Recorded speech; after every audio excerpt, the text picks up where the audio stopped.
Just when the local tourism industry was off to a pretty impressive start, outside risk posed serious threats. Still, as Eleuthera's business community and civic leaders heard just today, the tourism minister remains cautiously optimistic that the Bahamas will ultimately fare well.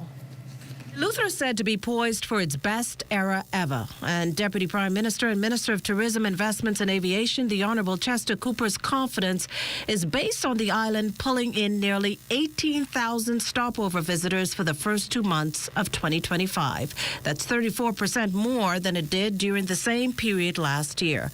But though encouraging news for the thriving tourism industry, the minister acknowledges there are headwinds. And we anticipate over the course of the next few months that there will consistently be some uncertainty in the marketplace.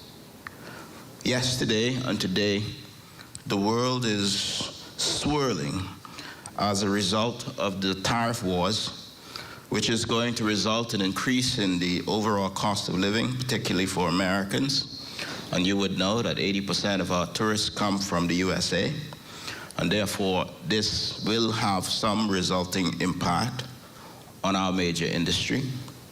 We're coming off a record 2023 year and a record 2024 year, and so far we're beating those records in 2025. But we're bracing ourselves. Uncertainty in key source markets by no means the only concern. Geopolitical issues continue to leave the world in a state of uncertainty, leaving travelers to either stay at home or close to it.